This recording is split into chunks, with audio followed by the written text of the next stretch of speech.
What episode is this? 45? 45. We have a better Christopher. Christian. Well, my name's Christian. Better C name. You could say that. Well, I was thinking Chris. Dude, it's episode... Holy smokes. 2058. It's crazy. Welcome to episode 45. Even though I feel like we've been on 45 for a while. Even though a couple episodes you're like, oh my gosh, we're already at 40. Yeah, I know. But more importantly, we got Chris Arvin, the Topher. Why does he call you Topher? There's just too many Chris's. Fair enough. That's So- like literally, that's the only reason he's ever done Chris's it. that I just confused Christian and Christopher as So the same hold on. name. You just randomly one day go, you're Topher. Is that like, how did... Pretty much. I mean, not that direct, but yeah. Wow. I was like, I'm going to start calling you Topher. I wonder if I'm not Topher saying sounds everyone like- else has to call him Topher. In fact, Only one other person does. really? Wait, Yeah. someone I else didn't know. does? Yeah. Why? They call me Gopher because of Topher. They thought it's funny animal puns. Well, you that know? sounds so. dumb. Yeah. It's almost as dumb as messing up Christopher and Christian. Yeah. But, Anyway. friend of the pod, the number one basketball writer for Virginia Tech. Oh. I don't know if any of y'all knew that. Well, it's probably debated. So Not by me. Not by me. But you're still doing that, right? Still Right. doing it. Yeah. First basketball season started yesterday. So you're about to That's get what I'd real say, yeah. busy. College basketball started yesterday. Yeah, big games, big How's upsets. Tech looking this year? Pretty good. Really? I mean, borderline tournament team, but they won 100 to 55. So Okay. pretty is- solid start. JMU Pretty already solid. won. They beat JMU you, beat Michigan State. Oh. Is Yeah. JMU the best team in the state, just like in football? Ooh. Oh. We're gonna see. We're gonna see. Is JMU the premier sports university in Virginia? I mean, You're kind of the J- saving grace for Tech for me, just so you know. JMU can't be the best because the NCAA said that they aren't real this year. Yeah, So, which is, well, I It's mean, kind of stupid. just consider that. You know, yeah, the same garbage moral compass that we're listening to about Michigan Yeah. is saying that because you move up to a harder division, you can't play in a bowl game because that makes sense. yeah, it makes it even more impressive. But Correct. Yeah, I don't completely. want to start a tangent. But I think did we talk about that a little bit last week? the I'm not a JMU fan at all, and it just bothers me. Like it would make Oh, sense yeah, if you yeah, move we down did. to easier competition that you can't. sure, but but not moving move up. up. yeah, Like more power to you. If you That's can like do saying like in football, I guess across the sea or across spine when they get not relegated. What's the other? yeah, They promoted. promoted. Yeah. And then they go, oh, by the way, congratulations on a great season. Like, Yeah. you can't play in the It's championship. also just the way anything works. It's like in JV, if you're good, you get like pulled up to varsity for playoffs. There's not a It's blackout like- period. Yeah. When you come up to varsity, now you're not allowed to play. It would make sense if the varsity players couldn't play, but stupid. Anyway, It's glad to have dumb. you on the pod. Thanks for joining us. thanks for joining You're So gonna drop glad, some knowledge so glad I'm on here. us. Thank you guys. Absolutely. One thing I've just got to get out right Off your now, chest? off my chest, is I'm so mad at Notre Dame for letting Clemson win. Because the whole game, I just knew if they Yeah. won, Dabo was going to say something incredibly stupid afterwards. And then Dabo is annoying. immediately, on my notes, I just have Dabo's annoying. Because immediately after the game, he was like, if Clemson is a stock, you better be buying it all up. If Clemson's a stock, you better buy all you freaking can buy right now. Well, I think that was a big win for Clemson. I mean, because they have not looked good the entire year, pretty much. But Notre Dame, that's surprising. Notre Dame did not, they blew a lot of chances in They that did. game too, which that was what was tough. But you know, like Clemson as a Tech fan, right? I'm not a huge Dabo fan, Yeah. which I work in a church, so I probably should like him more, but I don't. I did like his rant afterwards. I'm not gonna lie, only because you rarely see coaches call out fans, so it's pretty fun to see the script flipped and him be like, "Hey Tyler, you called in on the radio show. You called me out. You actually suck." And then everyone's like, He did singled him suck." out like Yeah. twice though. Yeah, so I kind of like that part. Okay, Yeah. so fans are ridiculous. They are. We are ourselves, and we get that. Like, yes, he did a lot for Clemson. Now they think they're on top of the mountaintop and live there. It's like, no, you don't belong with Alabama. You had a mountaintop experience. Dabo did a great job. I hate him, but he did a great job. Venables did a great job. But anyway, that just... Yeah. I was big, in a bad mood on Saturday big win 'cause of for that. them. And Notre Dame also lost to Ohio. That's their second loss, right? They lost to Ohio State this year. I think That might that's be their their- second loss. might be their Or third. I think it might be their Oh, who third. else Yeah. they lose to? They lost to, let's see. You got that big computer out, Joe. Got my You better big use computer it. out. Side note, Chris, did you see that interview between Lou Holtz and the impersonator of Lou Holtz on Pat McAfee? I did not. Oh, it's hilarious. When they were doing College Game Day, it was the Notre Dame versus Ohio State. And Lou Holtz was literally being interviewed by a guy who impersonated Lou Holtz since he was like a little kid. And it sounds like spot on. It's hilarious. I mean, Lou My Holtz's God. just funny in general. He is. But he was like That sounds talking. great. He was talking back. He had like a mask on, like an old man mask, and like Notre Dame or however, Lou Holtz talks. It was like hilarious. Notre He Dame was football. That was a coach just like when he coached South Carolina, I didn't even know how to feel about him because he like sucked so bad as the coach. But he's Lou Holtz and he's like fascinating to watch. But Louisville, that was the other team that lost too. Yeah, Notre Dame. I thought they were going to be the real deal this year. We also thought Alabama was not going to be the real deal. I did, and they got it done. They looked pretty good. Yeah, They did. We knew it was going to be the over was going to hit in that game, and I was impressed with Alabama's offense. Like Yeah. we knew that LSU was probably not going to stop them, but was going to score some points, and they looked good though. They So did look Bama, good. Well, they might win a national championship again in the next 15, 20 years, right? I said 10. They're not Oh, winning 10. the next 10 years. What do you think about that? I have to shout out Jalen Milroe because Yeah. when you get benched like that at Alabama and they like just continue to cycle through quarterbacks and then you come back in and you play as well as you do. Yeah. Like I don't think college players get enough respect for the mentality they have. And like you're going to Alabama, right? You're obvious you have the mental capacity to handle that, but I mean, he's balling out right now. Yeah, and good so for him. huge He credit does. to him. Team looks really good. He does look good, and it doesn't have to be another Jalen Hurts that's another NFL quarterback that gets That's benched tough, at though, Alabama but, and goes to another school. Like, But a lot of people with those types of, let's say, physical skill sets, they don't really have the mental skill set because they've been the star everywhere. And even they were like the quarterback at Alabama, and then all of a sudden they get benched. which And I it's think like, is Saban's style to some degree. Like, Yeah. I think he likes benching players like that to see how they're going to respond a little that bit. makes sense. I've never thought about it, but I could see it. Yeah. For any coach that you can imagine doing that, Saban would be right up there. Gosh, it's like the Also, yeah. while we're talking about Saban, him on game day, you got to talk about Pat McAfee saving game day. Like, do you It's see awesome. when he was beside Nick Saban and started taking off his shirt? He's like, is Miss Terry watching? And then I went on Twitter to try to find the video, and there's like probably half the comments I see are like, we've got to get this clown off of college game day. He's ruining it. Pat McAfee. Yeah, it's like, Dude, get over yourself. get over yourself. This is college football. It's not like a presidential address. So Correct. He's definitely, I think, taking ESPN and College Game Day to a little bit of a different level. yeah. One thought and then a baseball update. Intentional grounding in college football counts as a sack, and it's credited to the defensive player, which kind of makes sense. It's like you're running away, they just throw the ball, give them the sack. But I was starting to think, why is pass interference not credited as a reception then? You're the referee person. Is this a like This is just you legit want random to thought. get people credit, or is this like a fantasy football? Like I'm upset I lost because my guy. Oh, no. Oh, this is for college because I don't think that intentional grounding counts as a sack in that. Does it in the NFL? I don't think so. I don't think it I don't does. believe it does. I don't think it does. Because, Yeah. but in college, sacks count as minus rushing yards, and then if you like throw it or get an intentional grounding, it counts as a sack, and then it's credited. to the Oh, I didn't person. even know that. Which Yeah, I didn't know that either. it's just kind of. I was thinking about that. I'm like, okay, that does kind of make sense. It just doesn't make sense why pass interference, which is essentially the same, wouldn't get credited to the receiver. I didn't So know it's that. not fantasy football because college, but I was just interested. Yeah, I've always felt like they don't do enough, Well, and it's weird because like you can be 50, 60 yards down the field and then it's still just a 15-yard penalty. Like Yeah. you can straight up That's tackle true. someone and it's just 15 yards, and so I could see the yards being added in the pro game, or at least like a little asterisk of like this is how many penalty yards they got. Right. But yeah, college I've never really. I thought didn't about. know it was a sack. Who gets? Because it's not like that in the NFL. I just didn't know college was. Who Yeah, gets? I found that out a couple weeks ago, and then anyway, last update though before we jump into, we got to go MLB first. Did y'all see that the Mets hired Carlos Mendoza as their manager? Dude, there's some managing swaps going on right now. I'm just saying the Yankees have been bad, and he was like what, their bench manager from under Boone. So the Mets. So you're are saying you just- don't like it? Oh, I mean, I love it as a Braves fan. I'm like the Mets are going to be bad for a while now. yeah, I think, but well, it just seems like think- Mets fans are up in arms about it. But that was just another interesting thing. I think the Mets need to make some changes. I mean, yeah, I completely For sure. agree. I just don't think Yeah. that this. Not hopefully. I don't hope that it's a good change for them. Well, the like- bigger story, to be honest, is the Craig Counsell story.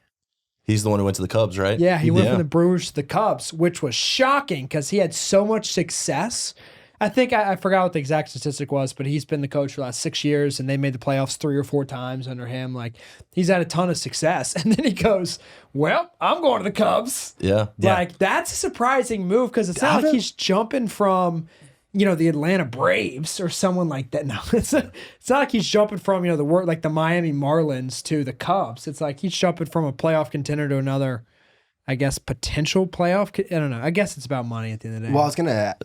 He reset the coaching salary scale. Yeah. So, I mean, definitely definitely about about money. money. It's crazy that his contract just expired.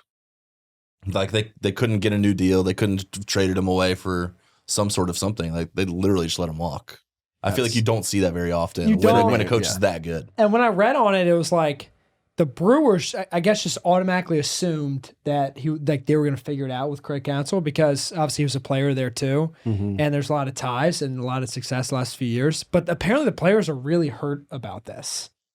Yeah, it is interesting to see a good manager, like you're saying, the contract just doesn't get figured out and they move on. Like normally they're either fired or I guess retire or they're locked down for a while. I think when I read either Craig Counsell went to the GM or the owner, and the owner goes, "Are you messing with me?" Or like completely thought he was kidding. Like no one apparently even internally saw this happen. Like saw this happening.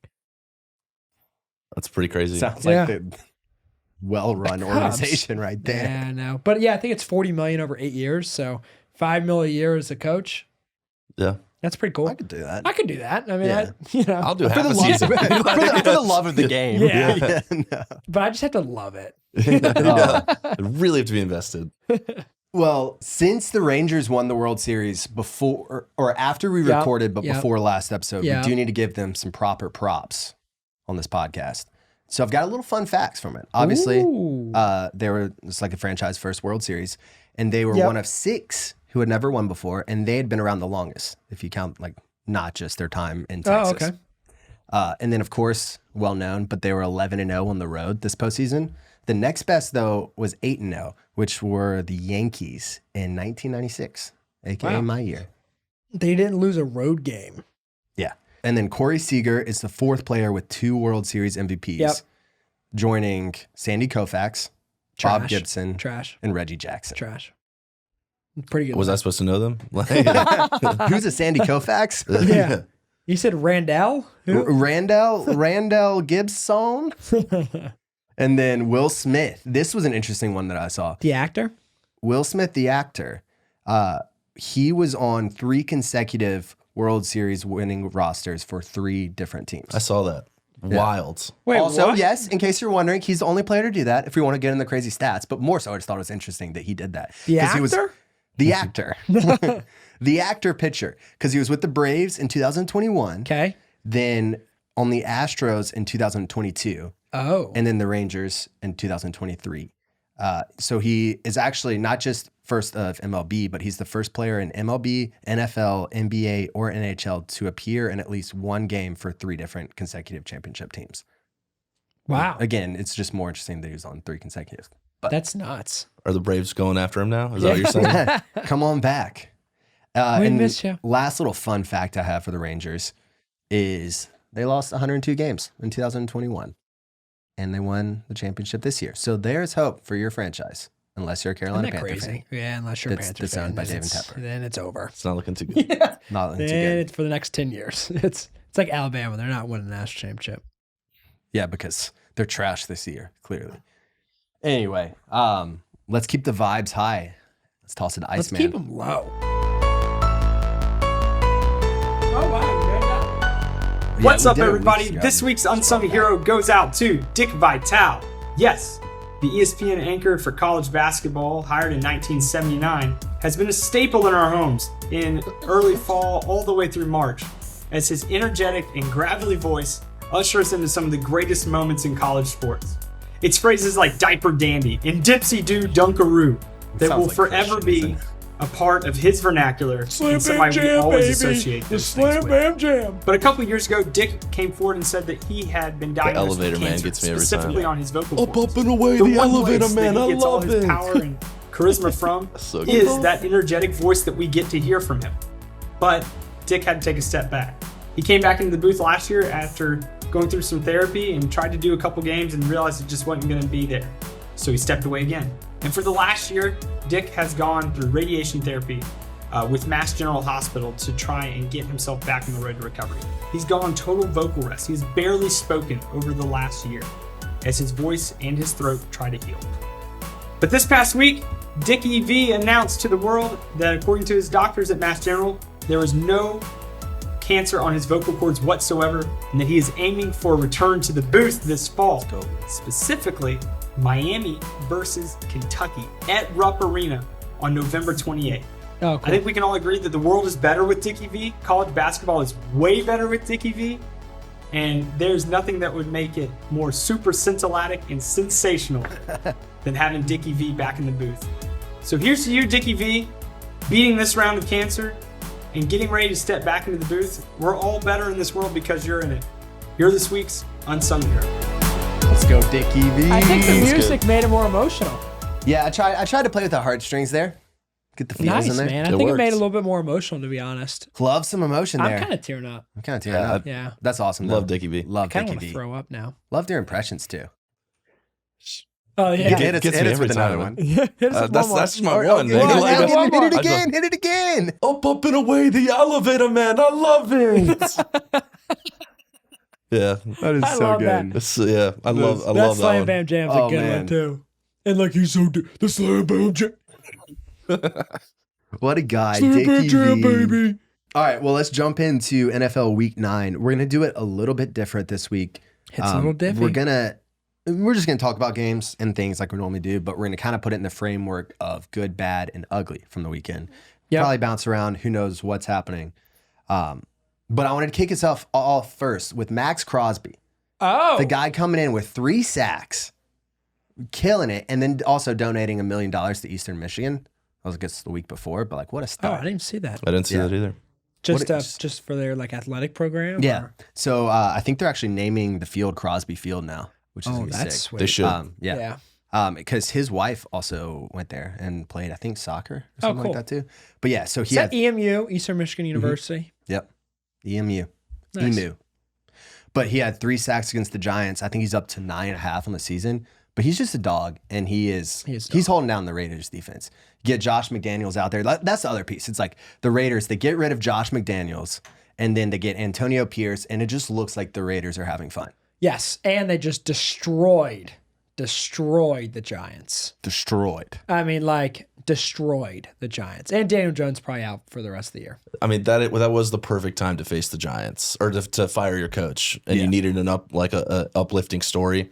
You have the Giants that week. Yeah. You're going to be doing pretty well. That's Yeah. a good point. I mean, it's hard to know what all is true and what's not true, obviously, that you're hearing from it. But it just seemed like the players could not stand Josh McDaniels. And like, first of Correct. all, they all wanted to hire Bisaccia when he like took over. I guess that was 2 years ago, and then they made a playoff run at the Right. end. Obviously, they decided not to do that, and then apparently, I think they just couldn't stand the way that he ran stuff and would overcorrect everything. So Yeah. I don't know. Yeah, This yeah. kind of gets me fired up whenever an interim. Well, I'm still shocked about that game because the Raiders, I mean, are in a big transition mode. And the Giants, yeah, they're not great, but they're not like the Panthers bad. So anyway. Yeah, I was just another kinda team that had a surprised. great interim and decided to move on to a different coach. Yep. They won 7 of 8 with Steve Wilkes. 7 of 8 to finish the season. 7 of 8. So that's when Joe switched teams. Yeah. So. No, it was That's before good that. It was point. before. No, I switched before. Well, no, I you know you don't like Tepper, but you still. like both of them. Yeah, But now it's more the 49ers than it is the I know. My new mission, I want to get Deebo Samuel to endorse me as a 49ers fan so I can officially not be a bandwagon fan. Oh, That's the nice. goal. Yeah. My classmate. What, are you just gonna my like good ru- friend and classmate. How are you Yeah. doing that? I'm going to start tweeting at him every day. Pay him $50 on Thread Cameo. the line between stalker and Yeah. dedicated. Well, there's something beautiful about persistence. Yeah. As long as it's done in the right way. So we got to talk about the great first, right? Mm-hmm. CJ Stroud. We have to talk about the great. 470 yards, 5 touchdowns, no picks. I mean, that was the best game by a rookie QB ever. He had a 147.8 passer rating. That's not bad. Not bad. I didn't have that in my Madden, like my franchise sometimes. Leading the That's- drive. Yeah, that's solid, man. And I mean, for them to get the win too, I mean, is CJ Stroud that much better, we think, than Bryce Young? Or you think it's just the more the system and the situation? I mean, it's really hard to tell. I think situation Let's make makes a some big early difference, though. speculations, though. Well, early speculation, CJ Stroud is the best quarterback to come out of Ohio State because Joe Burrow does not count as an Ohio State quarterback. Agreed. That's fair. That's fair Agreed. enough. Yeah, that's So I will already say that CJ Stroud's the best quarterback to come out of Ohio State. That's one. Two, I think that I like D'Amico Ryan. He's a great coach. Yeah. I think that the Texans have had top 10 picks for the last 50 years. They finally got rid of Deshaun Watson a while ago. And the Browns Very paid smart all for that them. money. Okay, smart for them. we're pausing. Holy Chris smokes. is a Cleveland Brown fan. Yeah. Just got to ask you, how Yeah. do you juggle having I a know. conscience and a moral compass while also being a Browns fan? Just wanted to get that out there. You know, I'm a strong believer in second chances. What about 22 second chances? Excuse me. I think Deshaun is on 32. Okay, so let's get the right number. Yikes. Yeah, you know, it's a little tough. Is it time to cut and move on? He had a pretty good week last week. did have a good so week. if it's just about football, the answer is no. I mean, he was off for what, 2 years, and he's still kind of getting back into a rhythm. So I give him a little bit of slack on that, but I was not a huge fan of mortgaging the future on him. Anyways, like Yeah. I think he's a talented player, but not so like many question marks. 240 million guaranteed when you didn't know anything kind of good player. Yeah. Yeah. Checks out. Okay, What? I mean, some organizations, it's just their ownership and leadership, man, will not let them win football games. It's true. And there's so many good quarterbacks you can go after. Like even in the second round, like Yeah. the past couple of years, there've been really good second round quarterbacks. Will Levis has had a good start. I'm not a huge fan of him, but it's hard to deny what he's done so far. Well, he's- I mean, Were you just not a big fan of Kentucky him or the 2 weeks with the Titans, or what are you not a fan Kentucky him? Yeah, he just threw so many interceptions, and I mean you can still see it. He's so confident that like it's gonna rock he him one almost week, got burned but a couple times by the Steelers. Yeah. Like there was one throw that he threw it out, I want to say like to the flats, and it was nearly a pick six. Yeah. Like he got away with it, but you do that twice and that's 6 points the next time. Yeah. Which Bryce Young did twice. yeah, that's what I was about to say. Because we were playing, I was playing Christian in fantasy. Congrats on the win, by the way. And Big win. Come on. Big win for me. you this had week. Adam Thielen and I had Jonathan Taylor. And I was like, did you bribe Bryce Young to just keep Jonathan Taylor off the field and Thielen on? So, I mean, by far, his leading wide receiver was that cornerback. Forgot his name. But for the Indianapolis Colts, he had 2 receptions for 115 yards and 2 touchdowns. Their cornerback. yeah, not great. Not great. Other thing I did want to say, though, on the Texans-Bucks game is the running back coming in, kicking a field goal. This was the great. Yeah, this is the great right here. I mean, are you kidding me?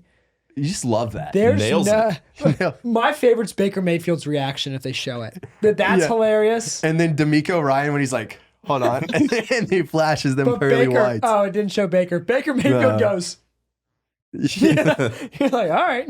Tough look for kickers, though. Tough. I was about to say, Yeah. that's a really tough look. Because what was that, 30 yards? I think it was 29. 20. Yeah, it was Yeah. about that. If Yeah. you ever miss a 30-yard field goal again, That was from the hash, Replaced right? by the running back. Yeah, it's from I the think. left hash coming in, too. Holy I can't remember where I heard this, but someone was saying it changes kickoffs a little bit. If you get someone that's got like a leg that can just boot it, what if you get like a safety? And then you've got 11 men. You just got literally you have a safety back there to keep any like all the way returns from happening essentially in the future. Like if you can just find one that can kick it far and straight. Yeah, but then if someone gets hurt, you're down a kicker and a safety. You still have to have a backup kicker on the roster, That's true. and you don't have to have a backup kicker for a normal kicker, right? yeah. It's a good point. Unless you're going to have like 7 running backs who can absolutely boot the ball. Yeah, Or that might- receivers. It doesn't have to be a running back. I know. I'm hyping this guy up still. Yeah, well, I mean, that was fun though. that was What a fun. weird score. I was like, no way he makes it, and he drilled it. Yeah. That was good from 36. I mean, let's be At honest. least. Anything else y'all had on this game? On the Texans game? Texans No, Bucks just CJ Stroud. It pisses me off, but keep going. Well, because I wanted to go to the Vikings-Falcons because we've got to shout out yeah. Josh Dobbs. It's a great. Because coming over, didn't even know most of the receivers' names. No, obviously didn't know their the names. plays. They're getting O'Connell's like telling him what to look for in every play. And then comes in, gets the safety, then fumble that's almost a touchdown, and then starts coming back. And I threw up here on the screen his 4th down run Oh, yeah. because that was big time. Oh. Because like it'll show a replay right here. I mean, Oh, look that at was that. huge. That was huge. Evades the sack and then goes from there. But this is another one of those stupid stats, but it's also just a cool fun fact. He had 3 touchdowns in back-to-back weeks for 2 different teams. So of course, it's like no one else has done that. Right, Yes, right. but he did 3 touchdowns. And no one back-to-back. else has ever worn the number 9, had 3 picks, 1 interception, 2 forced fumbles. While throwing exactly 231 yards. Unbelievable. Somebody shared a tweet with me, and so I don't know if it's true, but it was on the internet, so it probably is. That's how you know it's true. Fair He did enough. not have a full practice with the Vikings before this game, or at least with all of the players healthy. I thought that's what I heard. Wow. Yeah. So like he came in and like legitimately balled out when he had not been with them yet. Like which, afterwards, he was saying he legitimately didn't know everyone's name. Correct. yeah, like And keep in mind, he was also their leading rusher. true. Yeah, because Wow, he talk about had taking over. He was 20 for 30, 158 yards, 2 touchdowns, 7 carries, 66 yards, and a touchdown on the ground. Like you're Shout not out Josh one. Dobbs. You're getting traded, coming over here. You're not even expected to play in this game because there's another backup in. You think he starts next week? Yeah. Has yeah, to. Has Scott. to. I mean, I don't even know No. if the other guy's going to be back. Like Right. potentially even able to play. I don't So, care if they have Aaron Rodgers. You're starting Josh Dobbs next week. Yeah. Do you all think that he has potentially won himself a starting gigs next year on a team, a starting gig? So that's what Baker Mayfield did. Baker Mayfield literally Like when went he to the went Rams. to Rams. He went to the Rams, had that crazy comeback, the 1 minute drill comeback, won the game for the Rams, and won himself a starting job. Because he next was pretty season. frisky with Arizona, which was Yeah. designed for Kyler Murray. Obviously, they're not like drastically different players, but still, it wasn't an offense designed for him. Right. Like he's showing that he can plug and play. I was pretty surprised the Cardinals traded him first. Yeah. Yeah, me too. Like he was doing pretty well. And then maybe he stays on with the Vikings, right? Kirk's contract's out, coming off an injury. Like I really doubt Kirk is back there. Yeah. You know, I don't, but Like- it seems like he wants to. He's already played like the free market, if you will. Kirk. Gotten paid. And now it seems like he might want to stay. How old's Kirk Cousins these days? 33? Probably, that sounds Yeah, right. 33, 34, I think. Yeah. Tore his Achilles. But quarterbacks, once again, but also Kurt takes a beating. I mean, Yeah, he gets. My guy he gets pretty takes a- beat He's up. 35. yeah, that's what I'm saying. So he's going to come back at 36 years old after a torn. I mean, he could. But Yeah. I mean, Aaron Rodgers is going to come back In season. 5 months in season. I don't know, man. At what, 40? However old he I is? don't know, but there's like special talents. Now, Kirk Cousins is a top 3 QB, so I know. maybe he will since 2018. It was kind of sick though, watching him cheer on Dobbs from like his couch and stuff. Yeah. Like he was just fired up for him. Oh, heck yeah. Good dude. Good I for feel like Dobbs. both of them are just good people. So That that's was a pretty big sweet. win for the Vikings That was a big win. because now they're 5-4. Mm-hmm. And so, like, they legit have a chance at a wild card spot. Yeah. Do either of y'all have one? You want to toss that now? Good, bad, or ugly? I got a few. You got a few? anything? We will very much touch on it later. The Ravens look so bad, yet so dominant, and Yeah. it's wildly confusing. Yeah. Yeah. Like, I don't understand how it's going to be sustainable, but I mean, they're just blowing people out right now. They are. Mm-hmm. And see how we had Joe talking about the other week. Like, yeah, sometimes NFL teams when they get down, 14-0 or 21-0, it's like they don't like cash it in, but it's like, sometimes they just get blown. Still think the Seahawks are a good football team, but yeah, you're exactly right. It's the Ravens a couple times, 3 times this season, I think, have just gotten up like 21-0, bang, and then it's like, well, the game's kind of over, right? Yeah. I mean, But yeah, I mean, all the teams, Eagles, best record, yep, they kind of look a little bit like that. Like they're just escaping with wins each time. The Chiefs are the Chiefs. They just keep winning. But I mean, they lose to the Broncos like Most of the time. most of the time. Yeah. The 49ers obviously looked really good and they went on the 3-game skid. It's like no team really looks. Yeah. It feels like it really Yeah. could be anybody's year. At It's least to making me. the power rankings really tough the last couple weeks. Yeah. So it'll be interesting when we get into I don't that. know, man. That's my second favorite team behind the Panthers. Eagles guy. I mean, like you can knock whatever you want about the Eagles. They are finding a way to win, and they beat some pretty good teams as well. It's not like I'm they're excited just, to watch them play the Chiefs. I am Big too. one. That'll be a good game. But everyone else is like, yeah, they. It also helps when you don't get any penalties in a game. Right. Well, Joe will be talking that till he's 68 years old. But hey, it wasn't competitive when they were tied, so it's all good. It actually wasn't that competitive after third quarter or after second quarter. Oh, this is gonna get all of us fired up. Oh no. Love it. I'm gonna put this in Oh no. the ugly category. Okay. The intentional grounding called on Josh Allen. I saw it. Got That was here so on the screen. Stupid. Gosh, that was look at that. Are you? I mean, yes, the pocket is starting to collapse, but he's clearly throwing it. It's an option route to Gabe Davis. He throws it way before Gabe Davis cuts. The worst part is old Chrissy, the commentator. Oh, Chris, yeah. since you know his name. Topher. He's like, come on, like this is ridiculous. Like I understand. And then it wasn't Dan Blandino. It was the other one. It was one of those Sterator? No, Terry, what's his name? Anyway, one of the rules analysts comes on and is like, well, as you can see, it went over his head or didn't go over the receiver's head, so that's an intentional grounding. It's like, how in any way, shape, or form is this the spirit of an intentional grounding penalty? Yeah, it's so stupid. Yeah, it's pretty. He pretty clearly terrible. throws it. It's a miscommunication. So here's yes, my it's a thing. long field goal, but Here's it's out of my field goal thing. range. This is less of an intentional grounding call than when a quarterback throws it 30 yards above a receiver's head out of bounds. Yeah. This is less of an intentional grounding call. No doubt. Like if you're going to say like Josh Allen in that same spot can throw it 35 yards above his head out of bounds, and everyone say, okay. But that's intentional grounding? I mean, Like, well, the biggest argument against this is he throws it and he's never touched by a defensive player. Right. Like they get 2 steps to do it. Yeah. So if that's not happening, clearly he's not throwing it away in distress. Like that's frustrating to me. And then if you make the argument that that's the way that the rule's set up, then Pretty poorly written rule. a poorly written rule. Yeah. Gosh, the whole quarterback thing is just last couple of years has been pissing me off. Well, the other one I have is, again, roughing the passer calls. It's so stupid. Because we've got this one in the Pats I saw this. Commanders game. How? Yeah. So this What- one is the the rule. weight? It's the full weight. That Again, wasn't even the full weight. It wasn't even the full weight. It wasn't. So I understand the rule of the full weight. Like you don't want a 300-pound dude jumping up, landing straight on a quarterback and laying there. Like, yes, we get that. This angle doesn't even do it justice, but he's coming around the edge. You get one shot at the quarterback. Yeah. He like slides and rolls off of him. So instead of it being, I think that was on 3rd down. So instead of 4th down out of field goal range, you get a 1st down And at like the 20-yard line yards. at that point.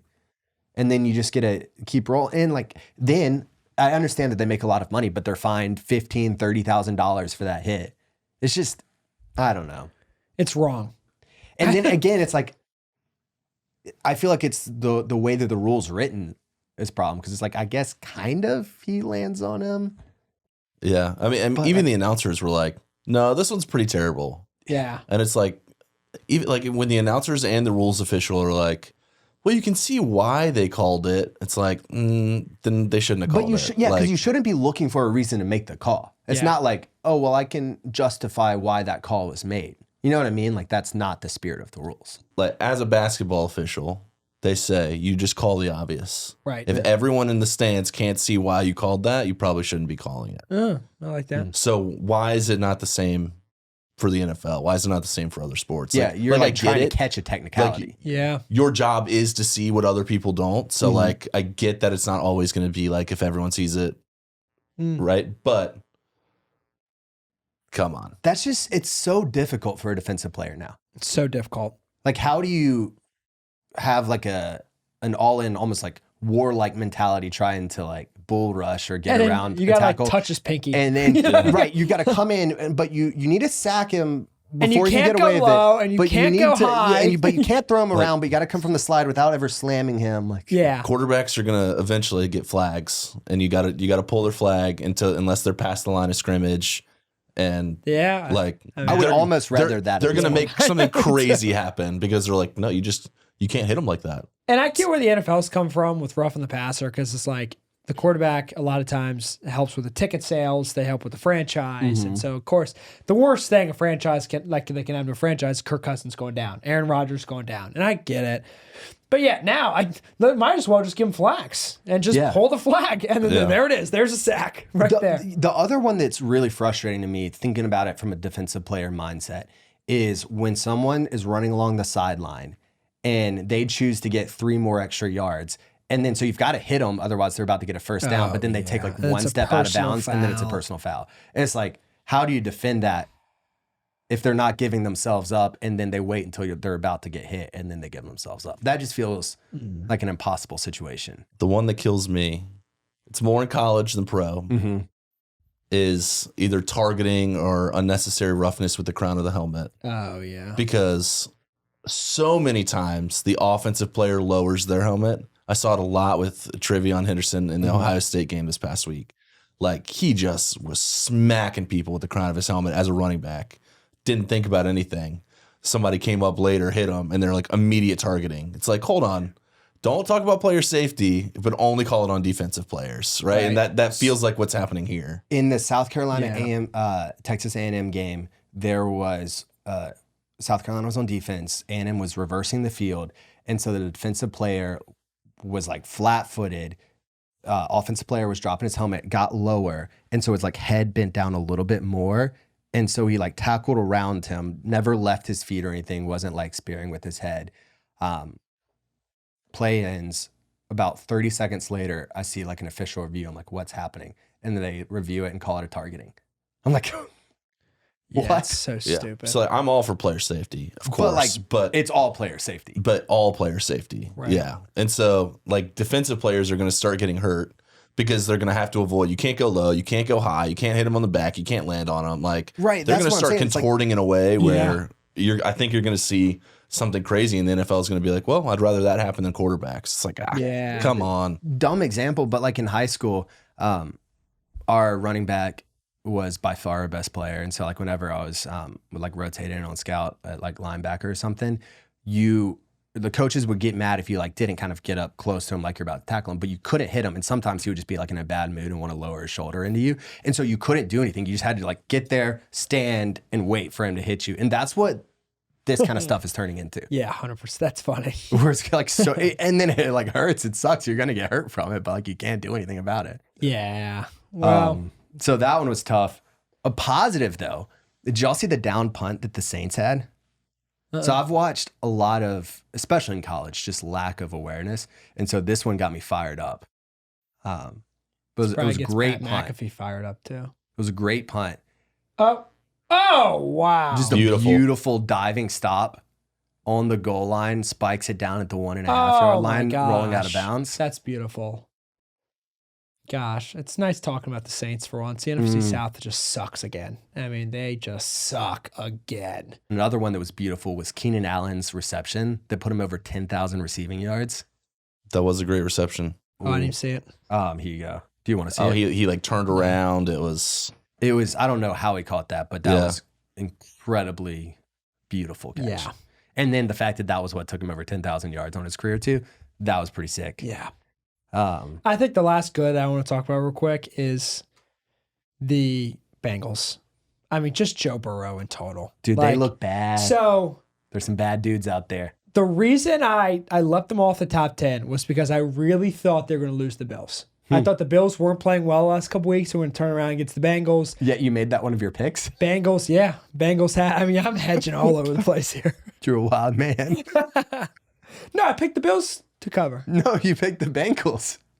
You won. That's what I'm talking about. I knew it. Yeah, that was my rationale for moving the Bengals off. But about. also, I thought I was going to put it in one of my picks. No, but I really, I didn't feel confident about that. But anyway, Joe Burrow coming out. Finally looks like Joe Burrow. Their offense is clicking. Defense is looking pretty good too. Bengals have so many things to figure out at this point.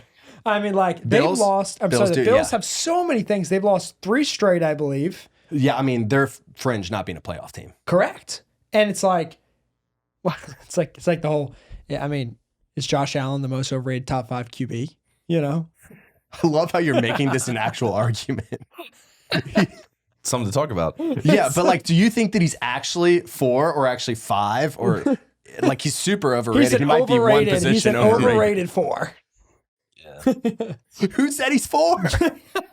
It's a hot take that everyone thinks that he's overrated. Yeah. And you're just saying, no, I think he might be 4 or 5. He's and you're an trying to make that controversial. he's an overrated top 5 QB. I mean, if we're throwing out hot takes, Yeah. Justin Herbert is an overrated top 5 QB. Oh, wow. Not a huge fan. I like him more than Trevor Lawrence. Oh, that's also so here. They're actually very similar if I'm being unbiased. Yeah, they're pretty similar. Unbiased. I think I agree with you. I think what you said a couple weeks ago, where it's like a lot of these guys, they're going to probably be top 10 no matter what. Like, right? Like Herbert, Lawrence, like, yeah, they might not be top 5, but they're going to be top 10. Pretty much no matter what. But depending on the year, the offense, the scheme, and the team, they could push into a top 5, right? Or they could push into like a 12-13 one season. They're still like a top 10 quarterback in the league. You know what I mean? Like even if they have one season that's out. But I will say, and you probably hate me saying this, but I gained so much respect for Trevor Lawrence after he throws 4 picks in a playoff game and they come from behind and win. I mean, the gall on the kid. Yeah. What drives me crazy are the people that are like, man, he just really led them to that game's victories. Like he also was the sole reason that needed to happen. So he just net 0. He averaged himself out in that game. But that you know. No, it was, yes, it is easy to roll over at that point. And yes, there's the Correct. gall to come back there. But don't act like he's the reason they won the game because he was almost the reason they lost it. He just balanced himself out. Like if he had just protected the ball, they would have been in good shape. Yeah. Other thing though, since we were talking about bets a second ago, a good that I had was the Commanders-Pats game because we had the under, or you had, I had the under and you had faded it. And then there was that roughing the passer that led to points and a couple things. I'm like, it's done. And then they go scoreless in the 4th. What a beautiful thing to happen. And then the last thing, the Chiefs-Dolphins game. I got unlucky. Couple Unlucky. times. Chiefs-Dolphins, obviously bad for the Dolphins. Oh, I'm about to get fired up. You kept saying, get fired up. you kept saying that they haven't beaten a good team. Yep. And I was like, I was holding off judgment on it. I'm like, the first game, I'm not reading too much on the Bills. And then the Dolphins game, or Dolphins-Eagles was weird. This was the third one. At this point, it's a trend that they need to fix, improve that. So that was a bad. But one of the uglies that I had under that was a crucial 4th and 10 with a bad snap that Tua fumbles and then just jumps on it. He just falls on the ground on it. It's like, try to do something at that point. It makes no difference Just if they scoop and reflex. score. Yeah, he just fall on the ground. And But I mean, all in all, like a big 4th and 10 to just botch it like that, that's tough. yeah, I guarantee he fumbled and just reflexes just. Oh, for kicked sure. in and It's he just just like. But anyway, But that's lack of situational What I will awareness say to too, end though. this segment is Christian's right so far. Dolphins, I mean, everyone's hyping them up. You put them at 2 weeks ago or something. I mean, they were like, Dolphins could be 1 in the power rankings. And yet, I think at that point, they were 5-1, which I get, good start. But they also haven't played one team that was arguably a top 12 to top 15 NFL team. Like, they've had a very weak schedule to start. And yeah, they blew a couple teams out, and they have a lot of fast players. But like, dude, you can't blow teams out that have good defenses and good coaches. You can't blow them out. Yeah, I wasn't buying into that yet at that point because it's like one game as a sample size isn't enough for that. Like everyone in the NFL is a good team. Like everyone can beat anyone. And so that's why I was like, I'm not using the fact that they had a weaker schedule as a whole because they had blown out teams in that. And that's hard to do. You're saying like it is hard to blow out good teams. It happens sometimes. Like the Cowboys are a good team and the Seahawks. Cardinals blew them out. Yeah. Also the 49ers, but like the Cardinals obviously aren't a good team. So like it does happen that way. Anyway, Tyreek Hill's strip fumble that was like, I guess stripped and then a lateral for a touchdown. That was tough. Yeah. That 14-point swing. Because Beautiful play. It was a beautiful play. honestly, Germany game, and those are tough, but the Dolphins defense didn't look that bad. I No. thought they looked really good, to be honest. Yeah. For a lot of the episodes, that's been your argument against them. It's like their offense is pretty good, but like their defense can't stop anyone that's good. They also haven't proved anything, in my opinion, right? Like besides having a very fast offense. and scoring a lot of points in certain situations. They just haven't in the last few years. And once again, it's a newer offense. They just got Tyreek Hill a couple years ago. Tua came into fruition a couple years ago. So, and I like Mike McDaniel as a coach. Like he's a funny guy and seems to be a good dude. But He is fun to watch. But all in all, it's like, and that's why I was not giving into any of the temptation with the Dolphins, because it was like, until they prove something, I can't put them top 5. And then they still haven't proven anything yet. So Now at this point, because now I agree that not that they hadn't proved it, they've gone 0 for 3 on their chances. Now they need to. Well, that's what I'm saying. But I was just waiting for them. Like, if they would have beat the Chiefs there, we'd be having a different conversation, I think. I agree. But you can argue that play that we're talking about that was beautiful, like wonderful, right? Did Tyreek Hill actually possess it long enough for it to be called a fumble? That could be the game. That changed the whole game. It did, yeah. And they didn't even really talk about it. But I mean, like, he immediately was hit, didn't make any sort of move. Yeah. And it was ripped out within a half step backwards. That's a good point. So I was surprised they did not talk more about how that almost was incomplete, and that would have changed the entire game. Yeah. That is a really good point, too. That is, because a lot of times when people catch it, like wide receivers, they have to have 40 steps sometimes before they like control it. And so they always say you have to make a football move. I mean, he definitely did not make a football move. Yeah, that's a good point. So I'm not saying that it was the wrong call, but I am saying it was a close call. I think it was a lot closer than the announcers gave it credit for. And without that play, I like that. I think the Dolphins win. All right. That's a good point. Should we hit the power rankings then? I like it. Yep. All right, so 10-9. 10, I'm going to keep the Seahawks. I think one bad game doesn't define all the power rankings. So I think I had them 7 last week, keeping them at 10. Cowboys at 9. They played pretty well against the Eagles, had their chances. San Francisco at 8. If they lose another game, I refuse to put them in the top 10. Miami Dolphins are 7. It kind of hurts me to put them at 7 because they, once again, haven't proven anything yet. But who knows? Bengals at 6. That was a big win for me, or in my book. The Bengals beating the Bills, having a couple big victories in the last couple weeks.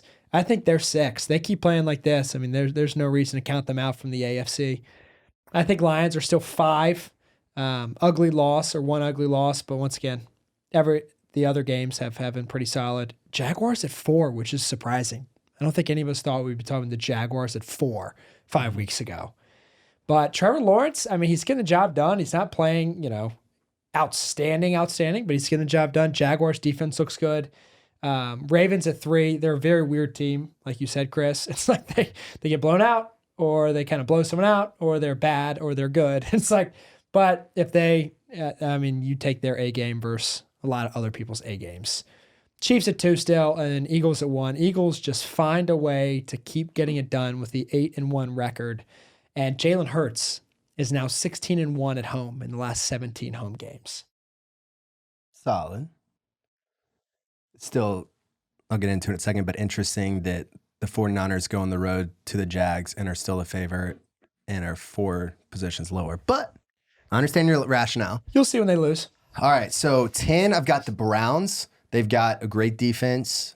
I hate to say it, but looking okay with Deshaun Watson. Tough.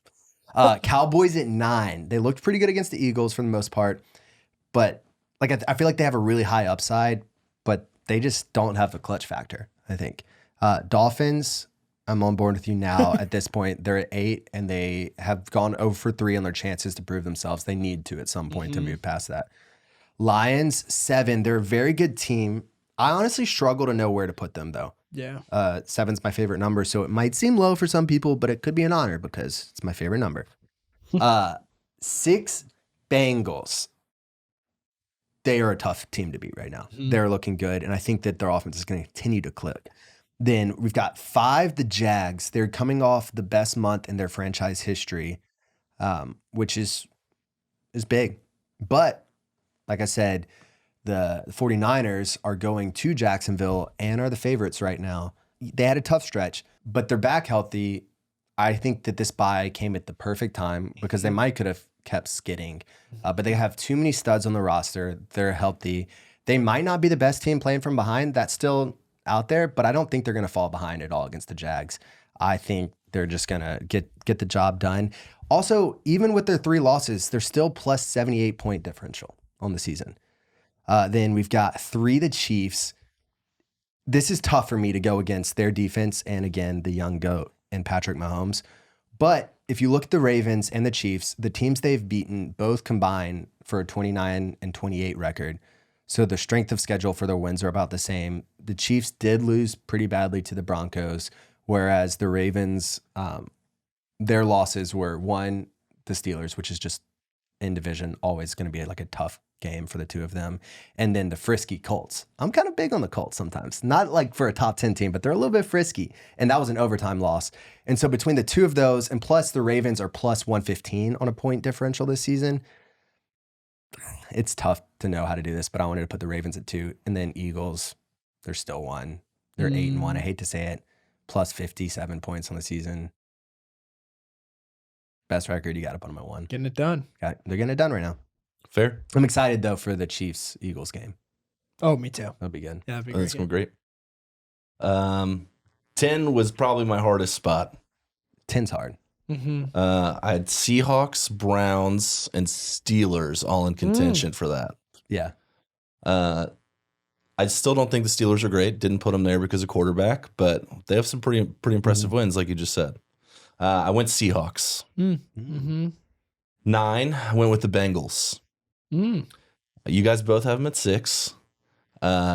Really concerns me that Jamar Chase was quoted after the game saying, it's just my job now to support my teammates and get healthy for my team. He hurt his back in the game. He played. The way he's talking, I'm not sure he's going to play next week.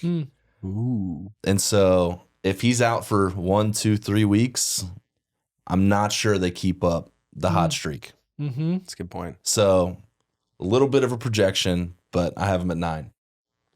8, I have the Cowboys. Still lots of questions about the team, but the defense looks pretty good.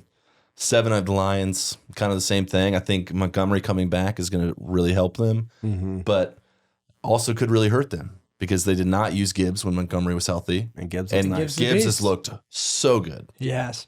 Yeah. right? And so I'm really interested to see what that looks like. As a fantasy owner of Gibbs, I agree wholeheartly with what you're saying. Yeah. I picked him second rounds. I did too. Well, I think third round because I traded a lot of picks, but I'm so high on him. I think he's so talented. Yeah. They finally used him. They might immediately take it away, but we'll see. 6, I have the Dolphins. I think their defense showed enough for me. Once A-Chain comes back, I think it even further helps the offense. They're number 1 in like every offensive statistic. So the more that they can run the ball and take pressure off their defense, I think it's going to be helpful. Still high on them. 5, going 49ers for a lot of what Joe talked about. Getting Chase Young, I think, is only going to be a massive boost. Coming off a bye week. I think Brock had a couple really bad weeks. Mentally being able to reset, I think is going to be huge for him. 4, I have the Jags. I don't like them being that high, but I feel like they have to, just because I don't think Travis Etienne can keep it up. Like, I think he's an incredible talent. I think he's so good, but he's averaging like what 1.8 touchdowns the last 6 games or something. Like, As he's someone been who on has him in fantasy, he's been on a crazy nice. roll. Crazy roll. I just don't think he can keep that up. 3, I have the Chiefs. Worried about them a little bit. I know that when they lost to the Broncos, it was the flu game. So I'm not going to put too much into Mahomes not being great, but got to put them there. tough team to figure out. 2, this year. Ravens, like I said, does not feel sustainable, but they look so good right now. Then 1, you got to have the Eagles. Yeah. Got to. So we're Love not it. too far off Yeah, I like it. like that. Well, sweet. Let's jump into our unqualified picks for the. Oh, we both went 3 for 5. Nice. Both went 3 for 5, but I got the fade right, and you did I'm not done get with it the right. fade. I'm not doing one more the rest of the year. Well, you've already lost it because I'm 4 for 4 and you're 1 for 3. So good luck with that.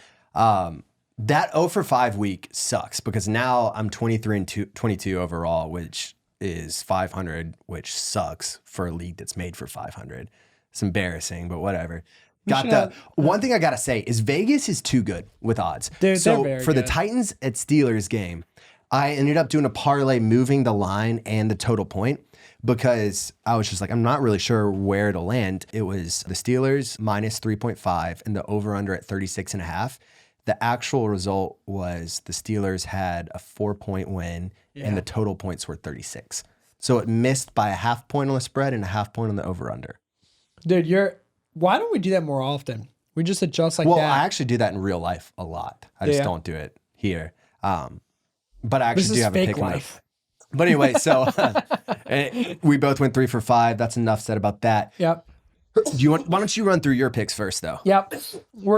Just 5 for 5 here. It's a guaranteed win. That's of a all curse. 5. You're going over 5. It's done. God, it's been a bad last couple weeks.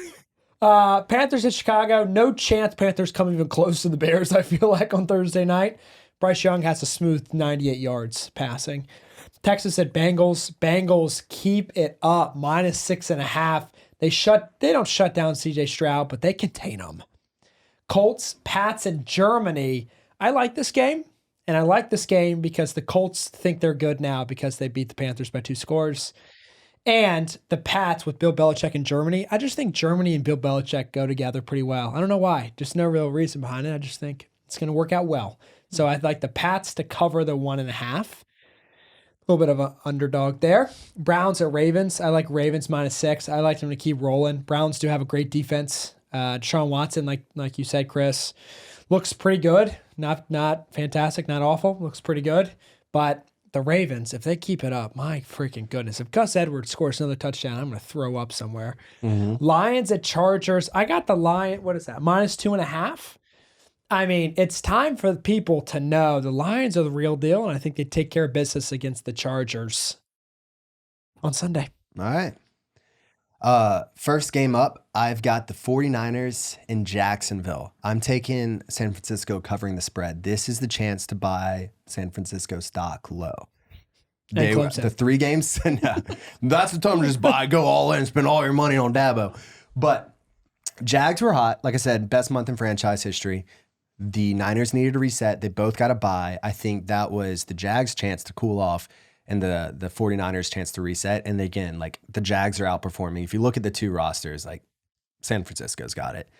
So I think that this is the reset. I think that they cover that easy.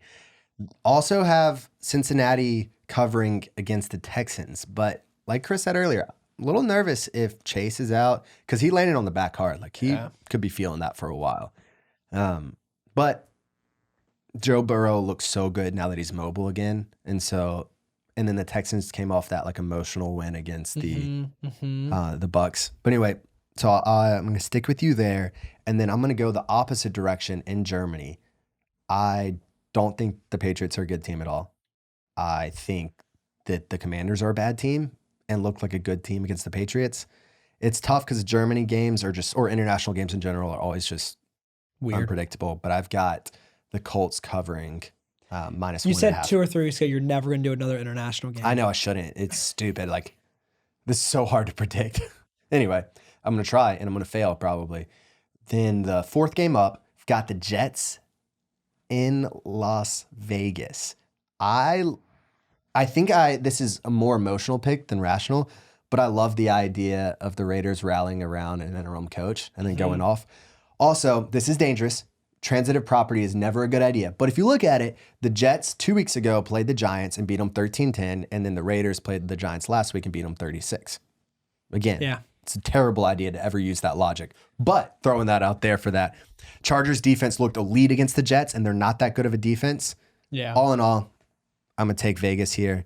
And then for the last pick, I was a little confused on what I wanted to do because part of me wanted to take Seattle covering against the Commanders, minus 6 there. And then the other part of me wanted to have Tennessee covering against the Bucks. It's minus 1, so essentially it's money line for that one.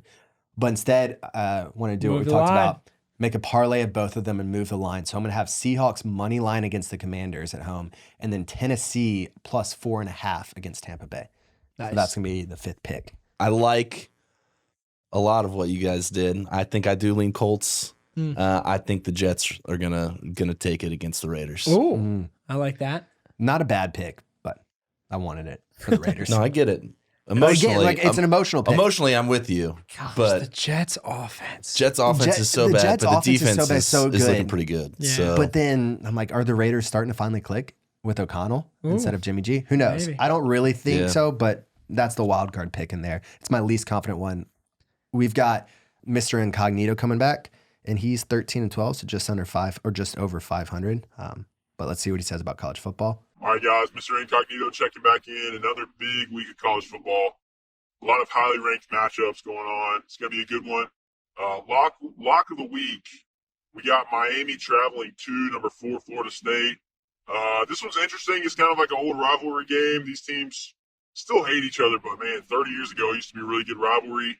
I think it's always kind of sketchy picking a rivalry game as a lock of the week, but I really don't see Miami pulling it off against Florida State. I think they get it done at home. Game number 2, we have number 17 Tennessee traveling to number 12 Missouri. Tennessee is a 1-point favorite in this game, and I honestly can't understand why. I think Missouri's been playing a lot better so far this year. Missouri played a really good game against Georgia last week, was in it the whole game, competitive. I'm picking Missouri to win this game at home. Technically, it's an upset. I don't really see it as an upset, but that's what the line says. Then we got Ole Miss, number 10, traveling to number 2, Georgia. Ole Miss has a really good offense.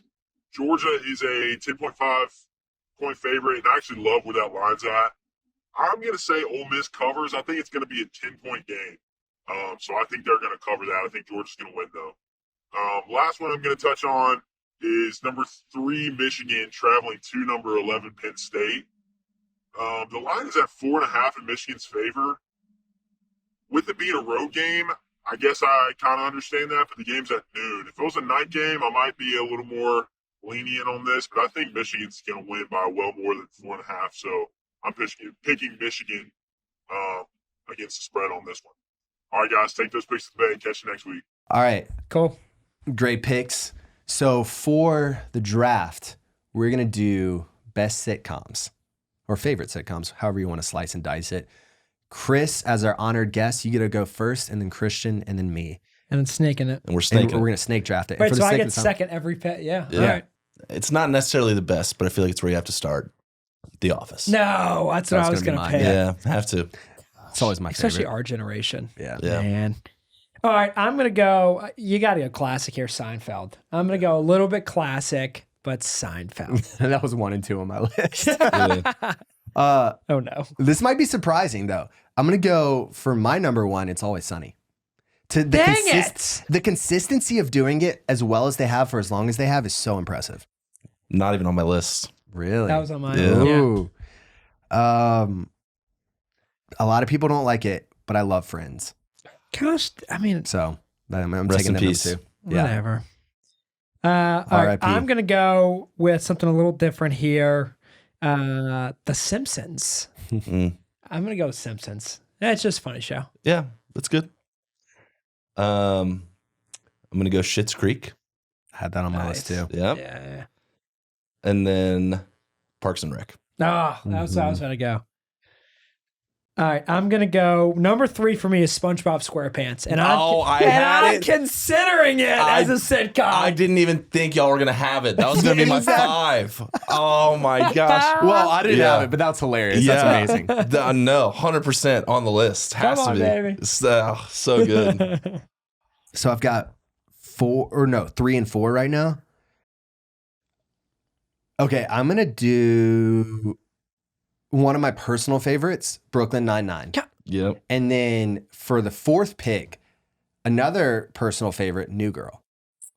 Yeah, good Wow. pick. Those are 2 really solid picks. Well, I'm going to go with where Will Smith arguably got to start. I was debating putting Fresh that in there. Prince of Yeah. Bel-Air, baby. Greatest theme song of all time. It was on my list. Spent most of my day. Yeah. Oh man. I do just want to say Ted Lasso is not a sitcom, but it's also so close that I have to give it an honorable mention. Okay. I fair like enough. that. I like endorse that. it. I like So, that. Just have to. 4 probably going to be overrated, but Scrubs, one of my favorites ever. Fair enough. Love Scrubs. Last one, How I Met Your Mother. Oh, that's good. That's a good one. That's good. Number 5 is gonna wrap it up for me. Classic, The Andy Griffith Show. Oh, I mean, just so such good. a classic. So good. You got to end it with the Those classic. are great. It's making my 5th pick though really difficult because I've got six things on the list. Do one honorable mention and then one. No, actually, the 5th one, then the honorable mention. Well, why don't you go honorable mention to give him time? Do you have one on your list that you... No, that was actually all I had. Okay. I'm gonna go. I put 10, and we hit every one. I'm gonna go Arrested Development. Nice. But I was really torn between doing that. I love The League. It's not as good of a show, but personally, I just really enjoy watching it. Also, Letterkenny. I don't know if anyone's watched that. That's really high on my list. And then you've got, of course, like Full House or Home Improvement. If you want to go like a little bit older, it's so difficult beside that. There's so many good ones there. But I almost said that was a fun draft. I was pressured by friends to put Community in there too. Oh, but couldn't do it. I'm about to start watching Veep. I haven't watched it yet, but I have a feeling that might make it on the list too. Veep is good. Full House is good. I should have put Full House. Full House is really good. Home Improvement. Tool Time with Tim. Two great polls right there. I can't believe you got SpongeBob though. I did not. Nice. Yeah, that was so good. That was a fun draft.